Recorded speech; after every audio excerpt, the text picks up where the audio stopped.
I want to share with you something that I have never shared with anybody. Let me see if I can do it right away. Let's go and look at what is gratitude.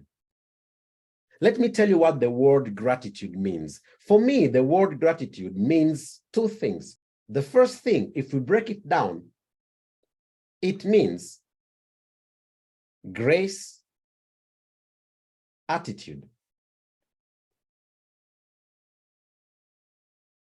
So what is gratitude? Gratitude is a grace attitude, an attitude of grace, an attitude of grace.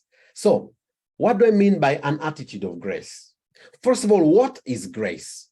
I believe personally, grace is the ability to do what is impossible, the ability to do what is not being able to be mentioned.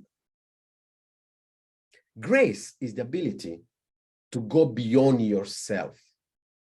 So having an attitude of gratitude enables you to experience more grace, enables you to experience the deepest part of life.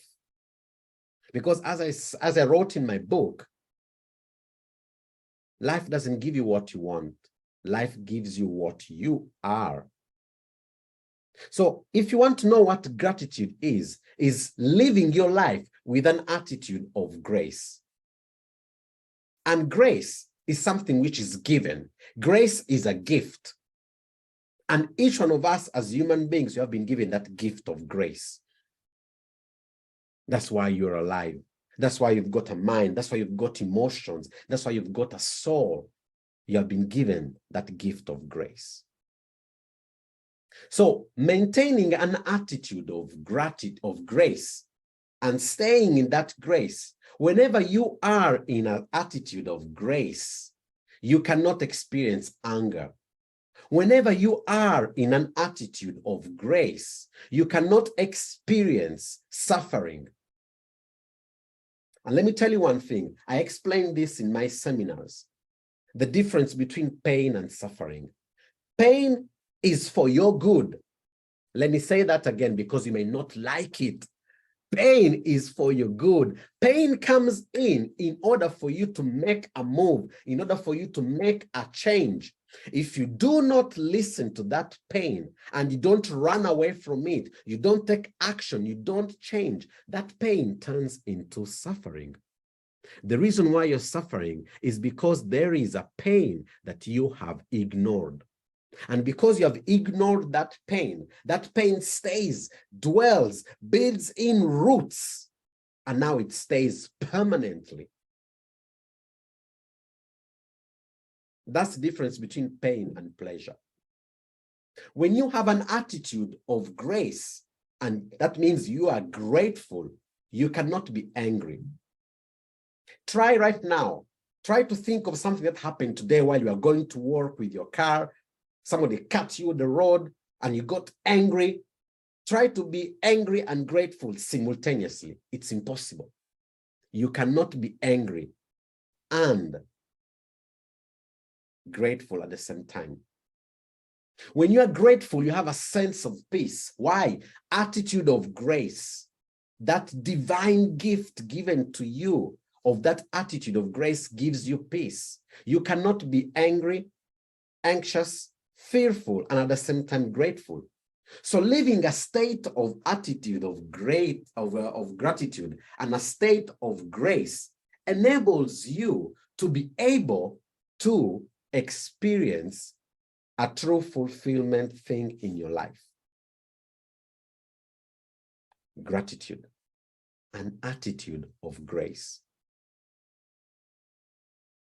When you are grateful, there's no chance for you to feel lonely. When you are grateful, there's no chance for you to experience that feeling of not being good enough. When you are grateful, you can contribute. When you are grateful, you can give. So what is my personal definition of gratitude? An attitude of grace. When you are grateful, and you have that gratitude in you, you can be afraid, but deep inside of you, you know you can do it. Deep inside of you, you know it's possible. Deep inside of you, you know you deserve love. Love is your natural right. When you are grateful, you experience abundance. You can't experience lack when you are in an attitude of grace. Because when you're in an attitude of grace, no matter what you're going through, you'll experience supernatural provision. From nowhere, somebody will call you and say, hey, why don't you go for food? Hey, this is being sorted out. Hey, let's go. And I'm telling you this because I experienced this. And for those of you who got my book, in my book, I extensively speak about that. When you are in a state, an attitude of gratitude, you then experience also abundance.